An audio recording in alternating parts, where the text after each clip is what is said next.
My name is Batu, and this is Lab 3, Black Holes and their orbit.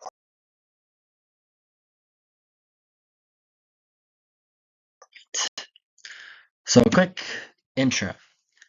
The purpose of this lab is to calculate the mass of a black hole given the mass of a star that is orbiting around it and the velocity data as well. Additionally, I will also be attempting to make a figure-8 orbit in a 3-body problem. Let's get started. So to achieve our purpose for both of the tasks, we're going to be using VPython to simulate the data and complete the calculations. So the initial conditions in this case for the first part were that the black hole is so massive that it is not affected by the star's gravity. In other words, its position can always be assumed at speedy origin. And for number 2, the star is so massive that it is not affected by the moon or the spaceship, which makes the calculations for the 3-body problem easier. A quick preview of the results are that the mass of the black hole was 1.28 times 10 to the 34 kilograms, and there was no figure 8, unfortunately. The main physics ideas for this lab were Newton's second law, obviously, F equals ma, the momentum principle, where F net is equal to our change in momentum over our change in time. It is the conservation of energy, our energy initial is equal to energy final. It is our velocity update formula, and our position update formula as well. Okay, since there's no physical lab, let's just jump right into the programming.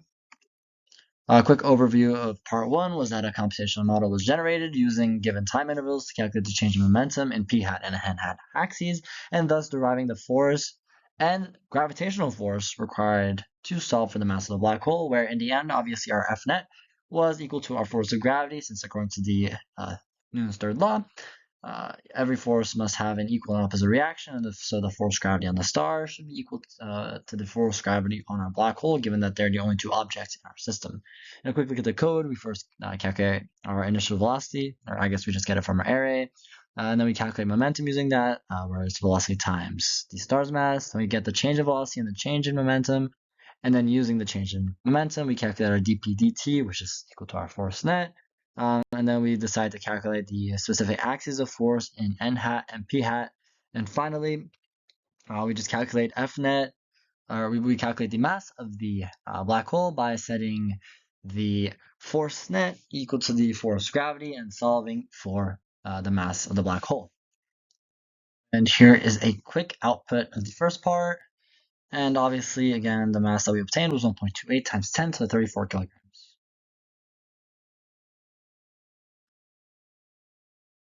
Okay, and here's a quick overview of part 2, where again a composition model was created that calculated the force of gravity on each object and used the effective force net to update the position and velocity of the objects for the next time step. My initial conditions in this case were negative 22,000 meters per second for the x-axis and positive 35,000 for the y-axis. And essentially, to do the simulation, we just calculate the F net on the moon, where the F net on the moon is just the force of gravity on the moon from the planet, as well, or from the spaceship, as well as from the sun.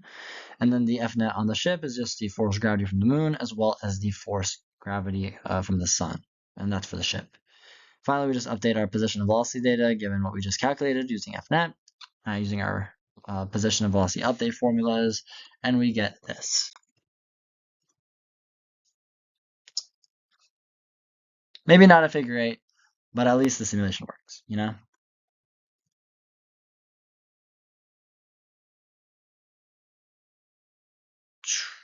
So let's have a quick discussion.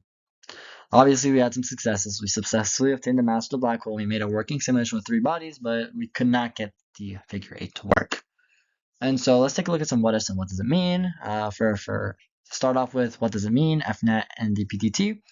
Well, while they are the same value, Fnet represents the sum of forces conceptually, while dPdt represents a change in momentum within a specific time interval. And so they might be the same number, but they represent a conceptually different way to measure the same value.